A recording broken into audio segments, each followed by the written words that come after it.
Oppression. Yo, what up, everybody? This is Made by Power with the Rhythm and Flow podcast once again, co-hosted with DJ Inferno. Yes, sir. We're back for another episode 12, and we got a special guest in the building coming all the way from Corvallis, Oregon, man. Make some noise for our guy, Mixed by Schnoop. Yo, what's going on, guys? How we doing? Good, bro. Appreciate you for being here, for reals. I appreciate y'all having me. Hell yeah, bro. Oh, yeah. You know, this is another episode people been wanting. You know, it's been in the works, so we're glad to finally get you here sitting down. But yeah, so let's get this thing started. I mean, just introduce yourself. Tell us a little bit about who you are, where you're from. Go as far back as you want, bro. Yeah, so I was born out in California. You know, I'm a claimed California resident to the day I die. I was out in Walnut Creek, so Northern California, but, you know, most of my family stay in SoCal, and that's the area I rock with more.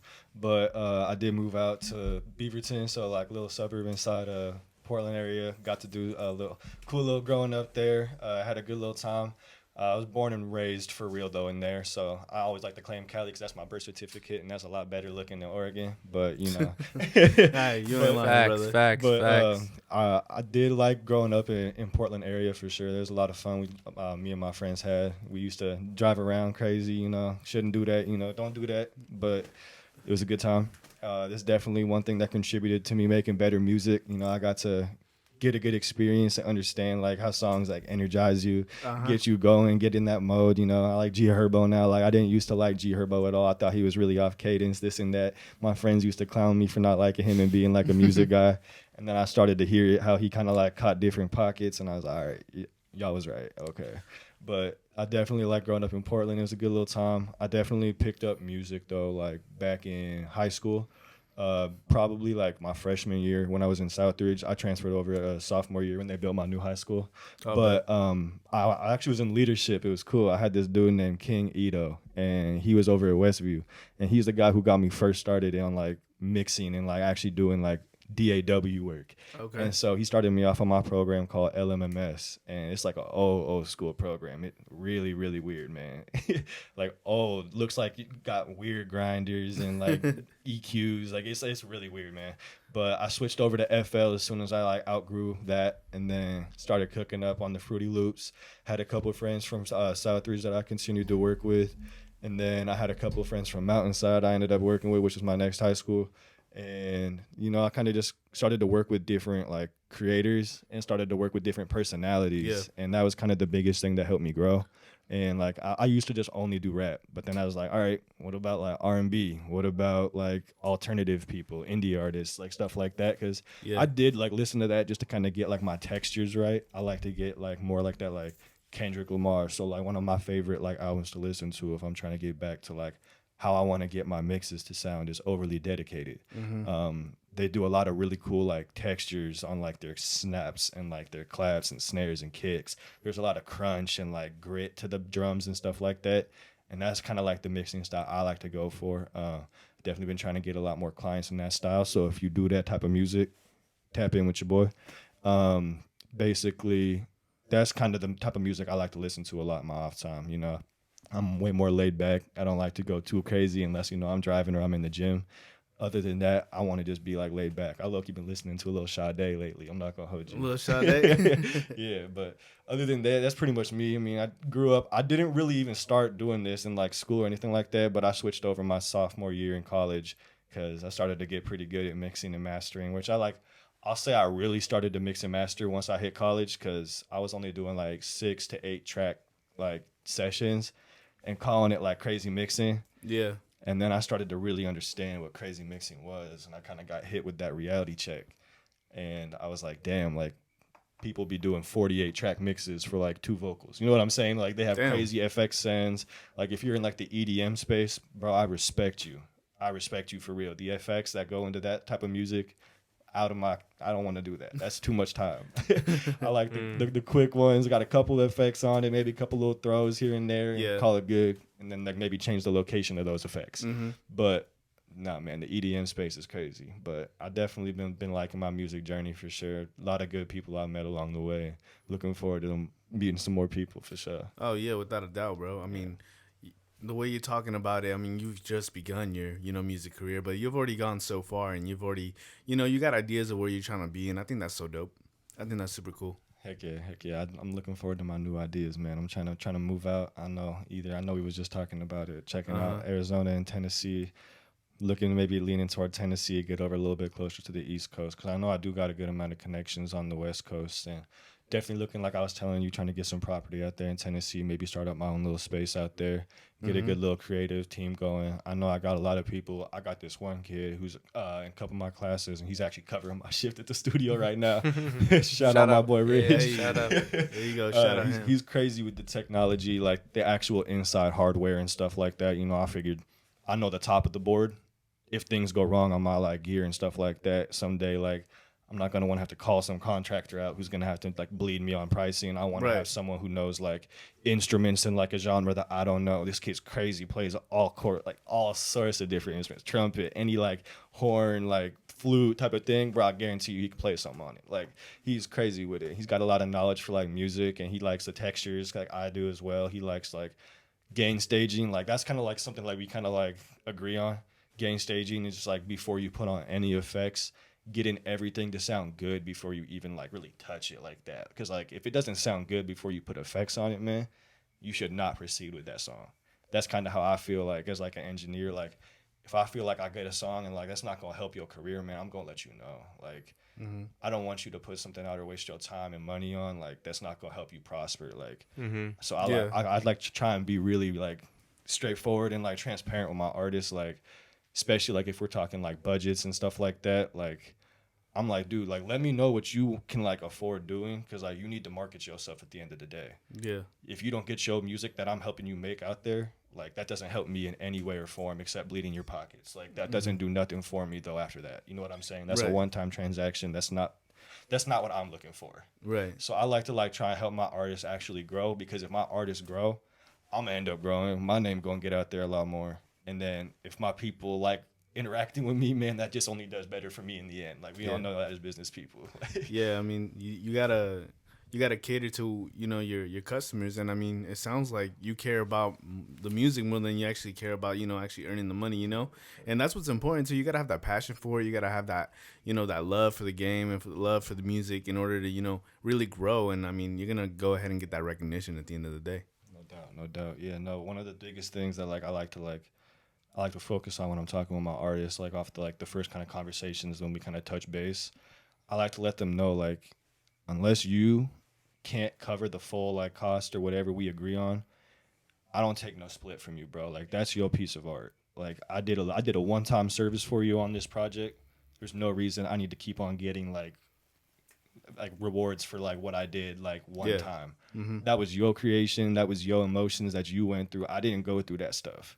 I didn't create those words. Like unless like I was just talking to bro over there. We was just talking about like ghostwriting and stuff like that. Sometimes I've been doing some of that, but like again, like that's to me just like side help. You know what I'm saying? Like Yeah. I'm not trying to follow how I'm feeling. I'm trying to follow what you was saying and trying to follow how you was feeling. Like I'm trying to help contribute to your art.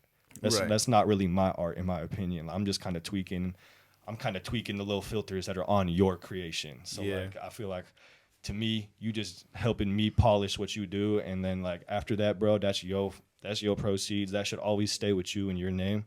So unless an artist is like, yo, like I want to give you 15%, that's their creation. And like I kind of like to push away from the labels, man. Like I definitely think that they definitely do some good, but unless you're like really financially literate and you really understand the business, that's not good for you. Mm-hmm. Like that puts you in a really deep hole, and it doesn't really help you in the end. And like I don't think a lot of artists get that going into it.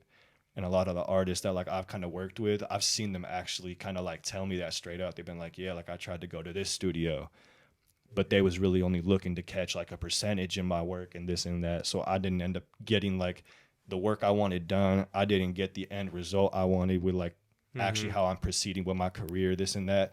And so I was like, bro, like, okay, well, here's what we'll do. Tell me exactly like what you want out of your work. Like, how do you want your work to kind of like reflect you and like proceed your career as like, and like propel you further? Like, what are your goals as an artist? Do you want to reach more fans, or do you want to make more music? Do you want to make better music? Like, I kind of like really like tone set with them, like off the rip, so I know how to best help them. That's fire. I mean, I think that's huge, bro, because sometimes, with anything you do, I feel like certain people, whether it be engineers, managers, whatever the case may be, like certain people take advantage of artists because they're like, oh, we can capitalize on them. We'll take a percentage of their earnings, their royalties, their splits. So like for you to talk about that and just say like that, you really just care more, about the creative process and just helping these artists, like that just shows your character and like how true of a person you are, which is really respectable. Appreciate that. So a question I have for you, Snoop, so do you have a set portfolio of artists that you're working with, and what does that look like for like booking? Like, do you have a network, people reaching out to you? Like, how are you getting clients? Do you already have your set people that you only work with? Tell us a little bit about that. Yeah, so I'll say this. I kind of been getting outside my comfort zone a little bit. So I definitely do have that kind of like main set of like artists that I like to work with. Like I think there's some people that I've like kind of came across, like Ken, how I kind of met y'all. Mm-hmm. Yeah. I came across Ken's sound one day, and like I just kind of stumbled across him from another musician's page, and I was like, dang, like I hear the sound, like I hear the energy, I hear like the real like potential there with Ken, and like I seen like how he was branding himself on his page and this and that, like he was doing everything that I needed to see, kind of thing that like I know is going to take you to the next level. And so I definitely have some artists like that. Dro, who we was talking about recently, he's got another homie named Mills, and both of them I've been mixing heavy for. We're trying to put together like an EP for Mills, or maybe even an album. I can't remember. I'm doing too much music recently, but Dro and Mills definitely about to be sending me a lot of work. We just finished up 2 tracks, and we're trying to get them some templates kind of going, so we can get quick work pumped in and out, not have to like just save their pockets, so they can push them albums heavy, do a lot of rollout promotion stuff like that, do better videos, get them promoted on YouTube, just kind of do a lot of reach and stuff like that, because in the end, like I said, that's going to be what helps us. But definitely been trying to so I'll say this, like you kind of said, my biggest like thing that I like to do as a mixing engineer, I like to be alone in the room. I like to be having my grass by myself, you know what I'm saying? And then I like to just kick back and like absorb the music the first time and just kind of be able to sit with it and like think and like be kind of like alone in the music and in that spot that the artist was in. And I feel like usually like if I got to have a conversation on the side, or if I got to like catch other opinions, or like if there's like someone like tapping a little pencil in the corner, that's already throwing me off of like the kind of space that I need to be in to really like get where I need to be with the music in order to do the artist some justice. And so like I definitely have been getting outside of that comfort zone, because that's all I used to do. I would not mix with nobody in the room.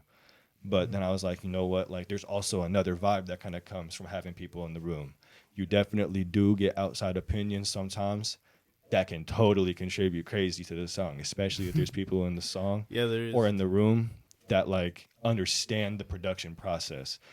It can be a crutch if people don't understand the production process and they just kind of saying things that like aren't going to necessarily help the song. But when you got people who are well versed and like really understand what's going on in the room and like don't like necessarily cut down the workflow time, because that's where I feel bad. If I cut down workflow time on like a client, I'll feel bad because that's their money running and like I can't do nothing about that.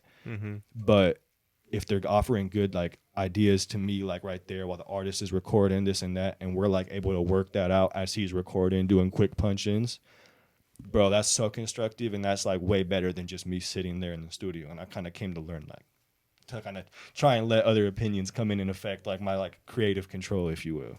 Oh yeah, without a doubt. And like a big thing that's also helped me improve a lot has been learning from a lot of like the big mixing engineers. So for instance, Dro and Mills, they're out in Los Angeles right now, and they've been sending me sessions from the studios out there.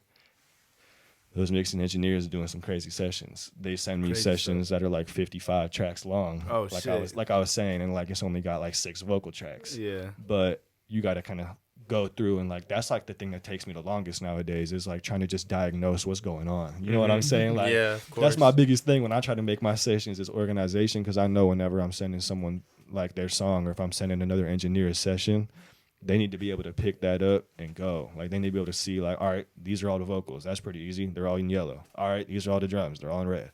I get sessions and they got like file 1, file 2, file 3, file 4, and I'm like, okay, well, I got no idea what these files is. You know what I'm saying? So like I got to drop in this session, solo each track. That's going to take me at least a cool like hour, 30 minutes kind of type of thing just to do that. If I have like a full stem out mix, like that's time that you got to pay for, and like just because your other engineer didn't do his job. And like that sucks. But like, you know, it's just the name of the game, I guess. It's the organization. You know? Yeah. Organization shoes, man. First and foremost, let me tell you, in life and in this game, man, organization's crazy, dude.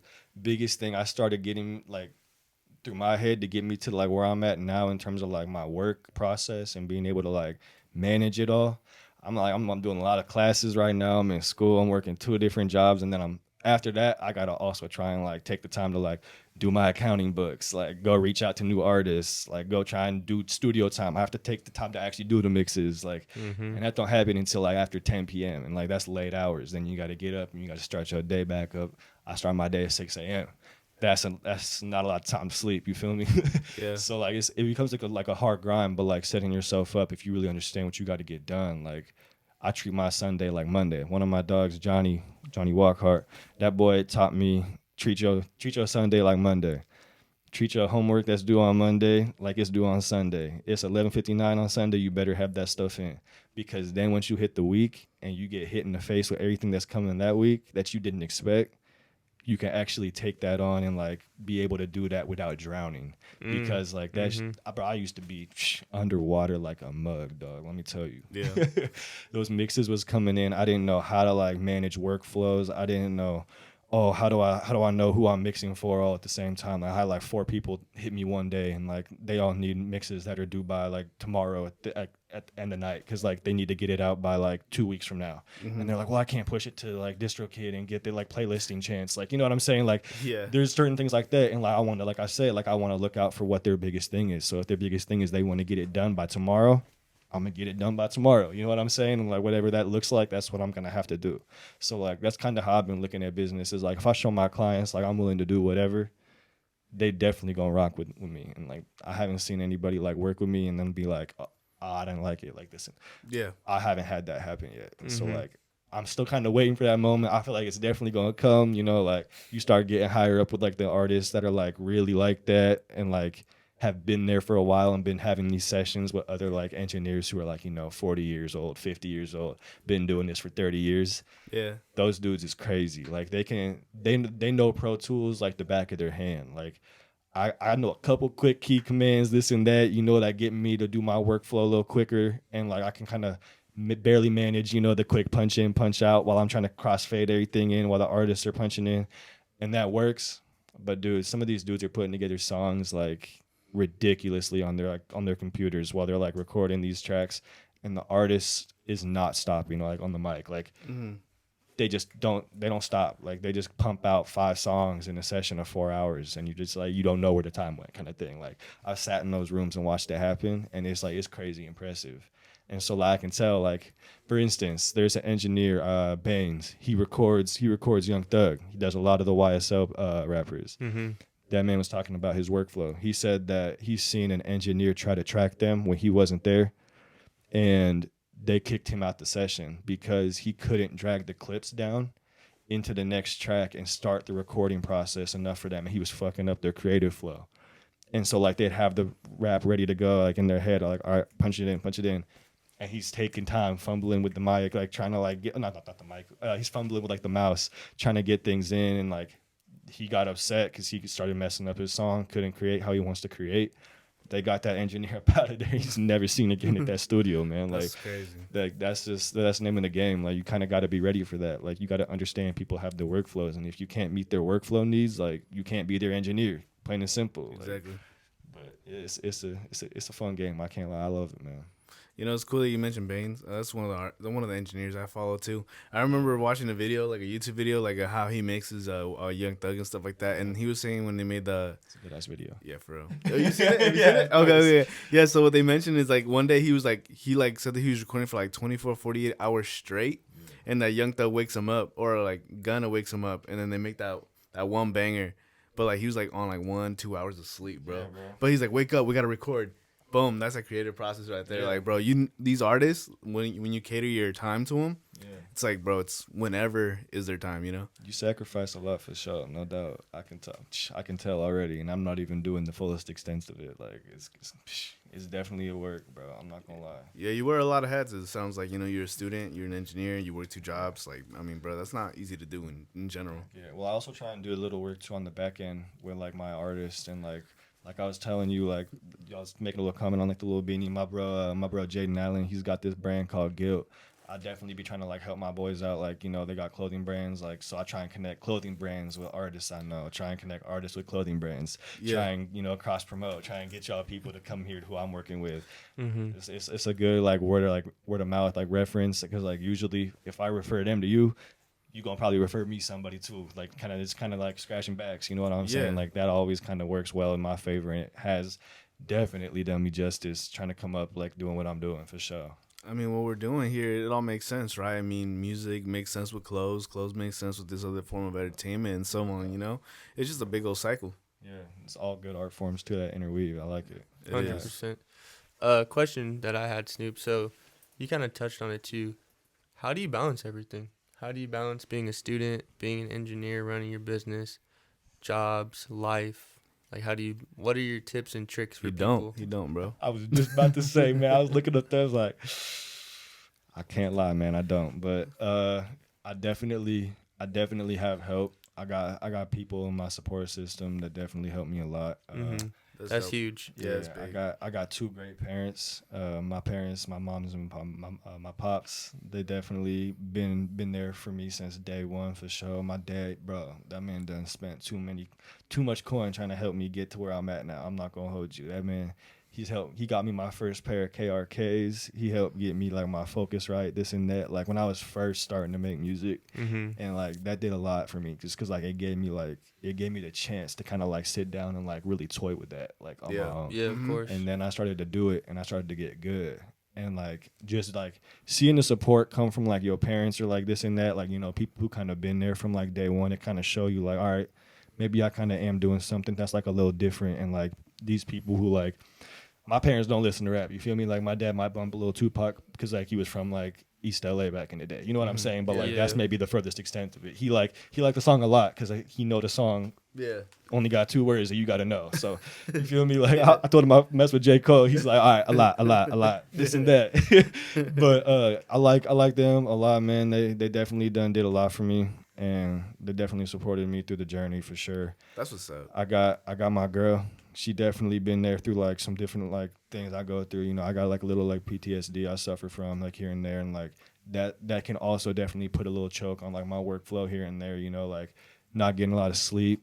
That can contribute to that. And so like having someone there who's kind of like in your corner, sometimes you be a headache, you know that, but you do be there and you do be doing some good stuff for me. So I do appreciate that. And That's love. That's love. I mean, she definitely trying to support too on the business side. We always be trying to like do things that aren't just necessarily like for the individual, but it's more so for like the growth of the individual. Like, so I get her business cards for her business, you know what I'm saying? And she gonna try and like get like equipment and stuff like that to help me promote my business. And so See, that's what's up. It's kind of like we kind of understand what each other like really like want in the end game.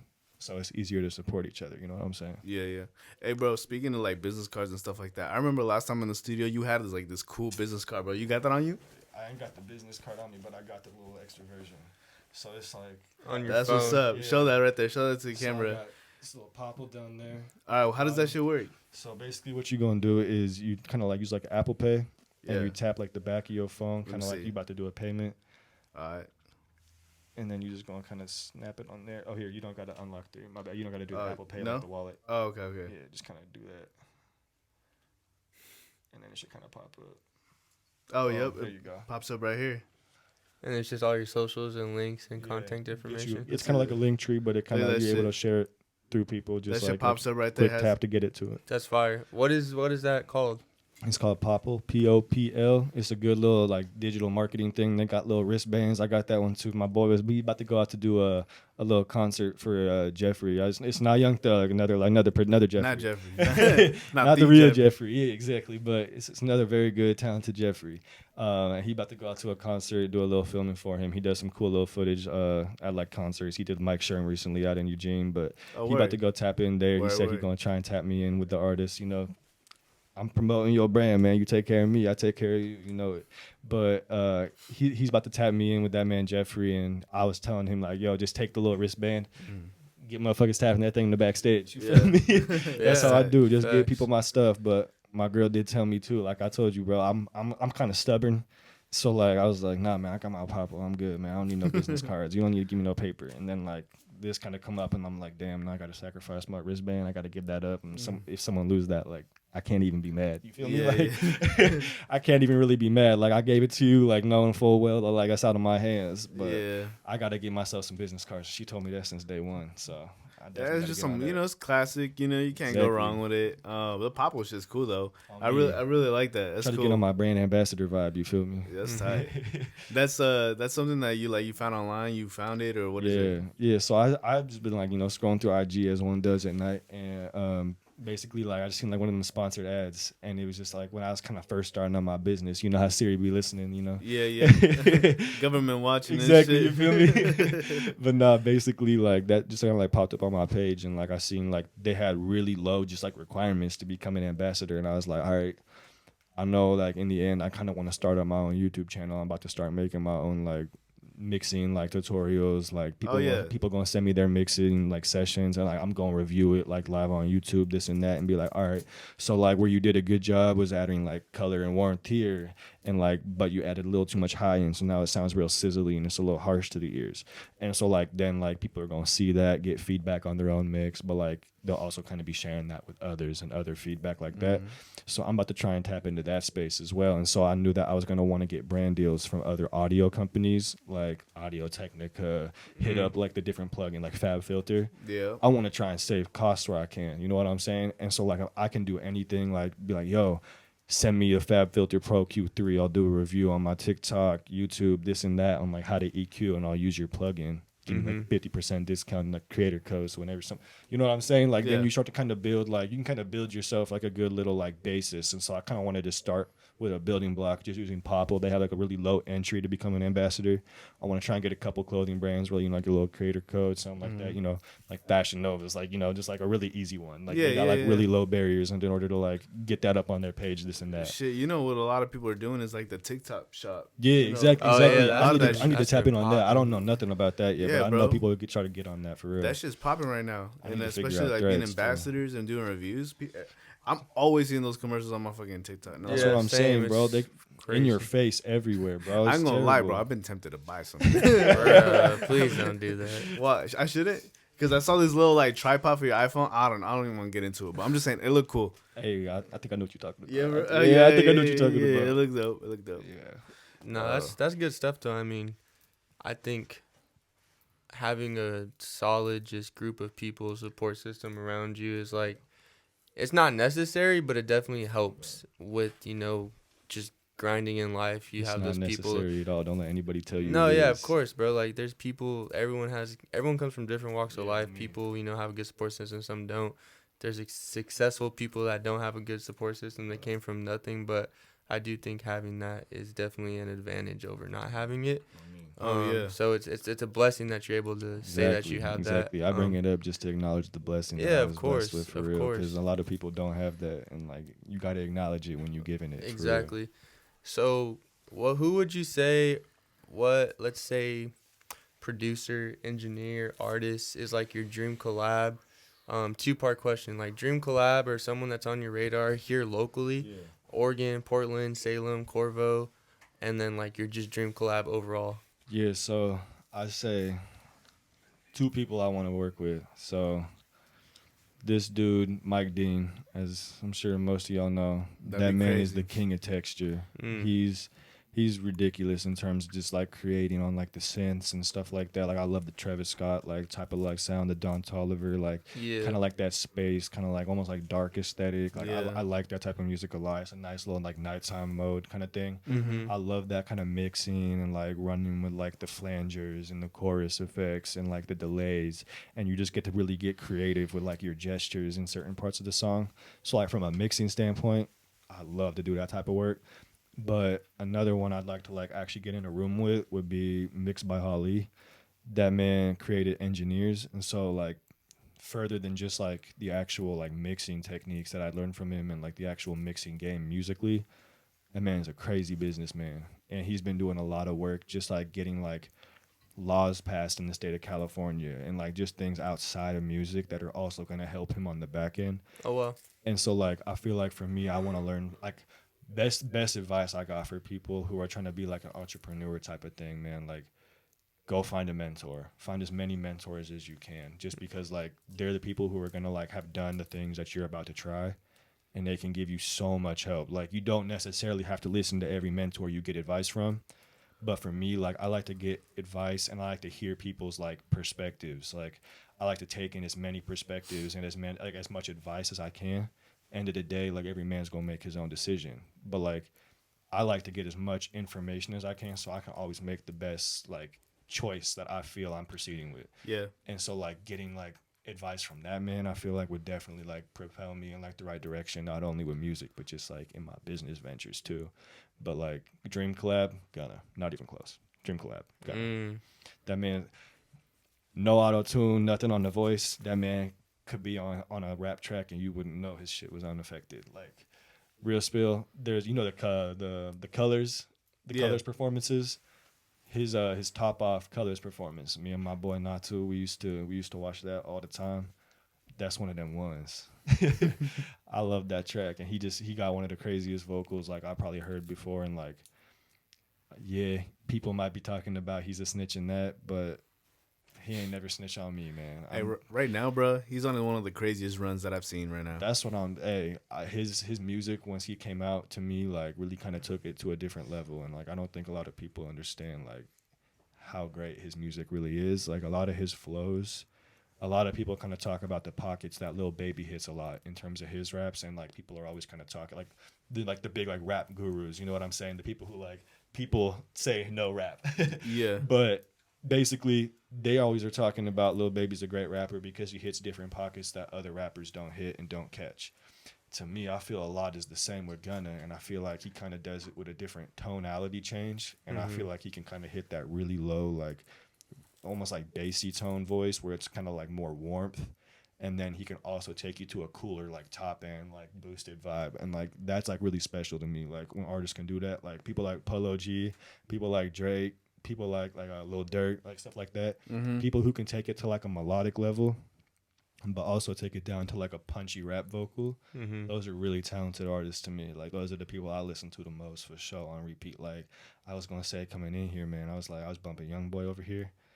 That's another one of the dream collabs for me, and I know a lot of people got different opinions on Youngboy, and I understand that. Like again, kind of like the G Herbo thing, I ain't used to like him like that, but once I kind of started to get into like the mixing world and kind of understanding how his stuff kind of like was done on the back end, I started to respect it a whole lot more. And like his engineer Jason Chucky Cheese Goldberg, that man is pretty crazy as well on the engineering.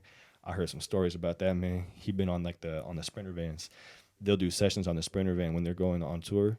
A mobile recording and shit? Yeah, they have to record in the van. And so he has to use RX noise, and he has to use like manual noise cancellation. And so like he'll go in and he'll edit like really, really, really specific frequencies to cut out the road noise that was on his tracking when he was doing his vocals, because he has to boost them so loud because either he's screaming into that thing and like you're not going to hear no road noise, but you got to like eliminate the harsher frequencies. Yeah. Or he's talking like a lot like quieter and like kind of like doing a little bit more of like a mumble-ish kind of like cadence. Yeah. And that's when you get the road noise, because you got to boost his gains up so much to kind of match in terms of like your tones. And so when you do that, you got to take care of the things that come with that. And he's nasty at doing that. And so is Baines. Baines has to deal with a lot of sessions like the YSL crew, like I was saying. I don't like to record with a lot of people in the room because there's a lot of different problems that come with that. Like there's background chatter sometimes. There can be door clicks. Like for instance, they like to record in like one room. So like the setting we in, this would be the entire studio. You came to my studio. It's a little different. When you're with Ken in like the recording room, if you're in that room, it becomes a problem. But if y'all are with me and Ken's recording in there, there's no issues. Yeah, it's fine. But if you're tracking next to Baines, which like Young Thug and like Gunna and like Lil Keed used to do kind of thing. Like they all used to be right there next to him, so they could go feedback right back and forth, and work together because they all know the Pro Tools and like DAW systems pretty well. Yeah. So like they'd sit there and they'd sometimes switch and like take over. But this man Baines was talking about how the door clicks and like the different like stomps, so like their chains are like flashing around like in like the actual like takes of like vocals, and like sometimes they want that but sometimes they don't. And so like if you have to take that out, you got to compromise certain things within the voice if you don't have something like an RX kind of filter. And so like they use these crazy plugins and they do these crazy manual like alterations to like their de-essing, like the sibilances. You know, the de-essers, bro, they do manual de-essing. That's way above my pay grade, like type of thing. Like I won't even lie, like I'm not going to take the time to do that because I know I'm not going to do it how it needs to be done.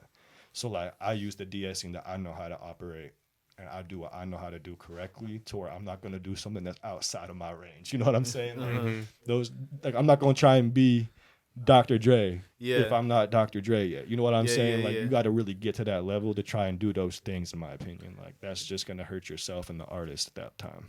Right. It's like you're just doing something you don't even know what you're doing. Exactly. And it's like just going to hurt the track probably. There's a time for that. Like, and I kind of do that on my own. I call it just like R&D time. So like what I like to do, I was just showing him another like thing.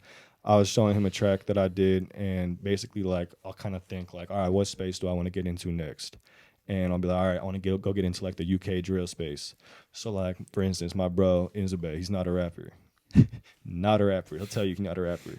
This man is hooping. And he came out to Corvallis one time and he told me, he was like, yo, let's go get in the stew. It's that time. And when that boy says it's that time, it's that time. So we went over to the studio and we punched this one in. And then I mixed it right there on the spot with him. That's the one person that like I've been doing music with since like high school. Him and my boy Katsu, those two people, like if you in the studio, like those two people are allowed, like kind of thing. Like if I'm like in that vibe where like I can only be by myself, those two people are allowed. But this man Inzabe pulled up and he definitely like sat down, had something that he like wanted to do, and as soon as I helped him catch the pocket and hit the cadence, it was over. And basically on that time, like we know we're not going to release that. Like he's not a rapper, like I said. But that's time, and that's like cool, like a cool thing for me to kind of get to take the time to like try something new. Like I'm not in the UK. I don't have like crazy access to UK artists who are like actually talking like in that like accent and like doing those cadential like flows, and like that's like what they've been growing up like around. You know what I'm saying? Like we're not from that setting. Like we don't know nothing about out there for real. Like except like maybe what we seen on Top Boy. You feel me? Like, well, bro, like that's about Top it. Boy. But I love that shit. on me, that's a great show. That is a great show. But basically, like I like to do a lot of R&D. So like I was just out in Chicago. I got to be around that atmosphere a little bit, and like that's a cool little area. And like they got some crazy music out there, and that's a lot of energy. It's high energy, but that's for a reason. Like I got to see like what kind of like goes on out there. I got to see like how the people out there kind of interact, and like they're very high energy people. Like things are always kind of like going out there. Yeah. And so like that music kind of suits that vibe, and so you know that now. So like okay, if I'm recording for a Chicago artist, I'm trying to pump that thing with a good compressor, bring it pumping in with some energy, give it a good punch, some good warmth.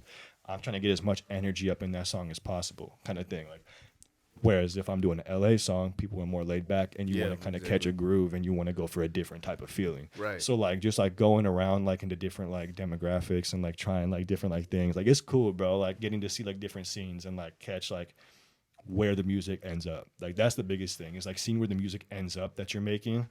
That helps you create it the best. Because like you see like what its intention is. Like if your stuff's like R&B, for instance, like your stuff's R&B is only going to play at the R&B events in the club. You shouldn't be having an R&B song play right after you just played some like Nardo Wick. You know what I'm saying? Like it's like there's a place and a time, and like you got to have certain intent when you make your music. Yeah, exactly. And like if you're trying to go for the club music, you should try and make a club track that's got a lot of energy. And how do you do that? You start to go and mash the different songs that have been club tracks. You know what I'm saying? You kind of use like my biggest thing that I kind of like use to like get better, because I self-taught myself pretty much everything. You kind of use like reference mixes. So like I'll flip back and forth between a song, like, so like if I'm mixing for like Ken's got a lot of like similarities to me, in my opinion, of like So Fago. And like Fago uses a lot of like kind of like throw ad libs, and like he kind of has like that cool like kind of like shimmer on his voice, like in terms of like the tonality. And so like if I'm trying to mix for Ken, I'll kind of like find a good little Fago reference track, and I'll kind of play the songs, and I'll flip back and forth, and I'll go, all right, I boosted the hell out of his high end, like kind of thing, like thinking like, okay, I know Ken likes some high end, a little bit of low end boost, and then we kind of duck a little bit out of like the 500 to 800 a little bit, and just take some like boxiness out. But basically, like if I boost a little bit too much, sometimes I can't necessarily tell until I compare it to like what I'm hearing, just because like maybe like the speakers I'm playing it back on aren't doing the right thing, or I got a mastering plug-in on or something. You know what I'm saying? Like sometimes there's a lot of things like that you just don't notice until you compare it to something else, and you have a reference to kind of base what you've done and altered off of what you now have. Yeah, I hear that. Yeah. So, and I know that, you know, you're talking about all this studio stuff and, you know, what you do and your references and how you go through it. But what I want to know, and what the people want to know too, is what are things that you got to take to the studio with you? What are 5 things you got to have at the studio, though? Got you. I brought that. Oh, he brought it. Brought that. Okay. Hard drive. Oh, yep. We got. This is another one that Pops got me right with. The SanDisk. Put the mic. They can't hear you. My bad. It's the SanDisk 2 terabyte hard drive. This thing is crazy. This SSD, man, this thing is clutch. I put all my contact hardware like plugins on here pretty much. And then I got a lot of like different like sessions on here that like I just know I need to have with me at all times, just in case I need to change it. Like, I'll be on the move a lot. Yeah. So like if I need like I got like Dro, let's say I'm mixing a song for Dro. If tomorrow Dro decided he needed to drop that song, I need to have that song with me. So like all my work in progress kind of stays with me at one time, unless it's like native to like that like other computer back at like the studio. But like if I'm just kind of working dolo on my devices, it's right here. Right there. Yeah. That's what's up. That's tight. What's it called again? It's the SanDisk. It's the SSD hard drive. Okay. Bet I'm gonna have to look into one of those. It'll look fire. For photo and video, for real, bro. I'm telling you, you need to have like 3 of these. So I got that. That's real. That's number 1. Got the keys up in there. This right here, the Vaseline. Long sessions. Yep. Gotta keep this on you, man. Especially if you smoking up a little something. Especially, you said. I got this as well. This right here. Keep this on me when I travel anywhere, just cause like I can't stand. I'm not gonna hold you. I'm really weird when it come to like my hands, man. I can't stand no hangnails. So like sometimes my nails be bugging me, this and that. So like I got this whole like surgical kit, man. I'll make sure I stay right, like on my hands. I'm not gonna hold you. I gotta be a hand model if you're doing all them brand deals, you know. So there you go. Reach out to a boy. Let's get it. Exactly. You know what I'm saying? Let's get some NIL deals. This one right here, essential. Hey, okay. This one right here is essential. You don't always need to have the other component. Most artists will bring it with them. So That's funny. Got that one on me. And then let's see. I think I might have had the other one in the other pocket. Yep. Okay. The gum. All down to my last piece right now. Don't be afraid to tell nobody they breath stink. It's going to help them. It's going to help you. It's going to help everybody in the room. Bet. So those are my items I brought in. I believe that's it. If I had anything else to bring out, it'd be the AirPods. I can't lie. Oh, yep. Got to keep those on me. I like to just stay zoned in, and like I like to be able to listen to my mixes on the road, on the go, wherever I need to go. You know what I'm saying? That's what's up. I fuck with that. That's probably one of my favorite ones that I've seen. Yeah, facts. That was fire. That's tight. It's a solid 5 too. You can't. Right. Hell yeah. That's what I'm saying. I tried to keep it a little universal, not only necessarily to the studio. You know, I just tried to keep those things with just me. Just a daily, like on a daily exactly, essential. Yeah. Dailies, yeah, I got you. Yep. No, man, I seen this little bag this man Kyrie was doing on the GQ interview. Yeah. He had a little bag, and they kind of asked him something similar. That man had a cool bag, man. I need to give me that bag so I can keep these things up in that bag. I'm not gonna hold you. It's a little go-yard bag. It was tough. I ain't gonna lie, bro. Like, sometimes you just need a bag, bro. Like, girls got their purses. A guy need a little bag on them, you know? I'm just saying. There's nothing to it. It's helpful, you know? My girl always trying to diss on me with my damn bag, but I can't even lie. It's a cool little crossbody. She always trying to call it something it's not. We already know how that go. Yeah, exactly. They just mad the bag's better than that. Exactly, bro. That's what's up, bro. That's what's up. I fuck with that.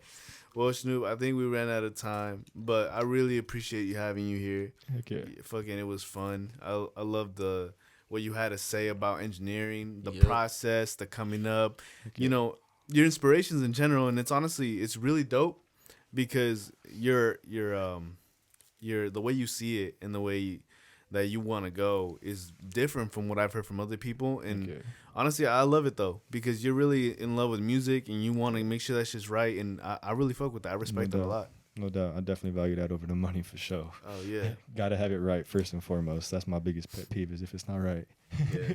And again, that is mixed by Schnoop, so you can find him on Instagram with that. He does have a website too. I believe it's Yes, still sir. active, right? Yes, sir. You can book 'em, too. Flowindustries.studio. Flow, FLOW, Industries. Don't be stupid. .studio. Don't be Yep. stupid. That's stupid. I like that. Yeah. Hell yeah! Just make sure you reach out to him. Really cool guy. Yep. Yeah, he's has a wealth of knowledge on all his engineering shit. I know I can trust him on my tracks. So make sure you reach out to him if you want to get done right. Yes, sir. On top of that, we do have our sponsors and shout out Joy. You know, they're always getting us right, getting us energized, and getting us through the day. On me, them things is tasty, man. For They are real. tasty, brother. Yes, Appreciate sir. y'all for having me.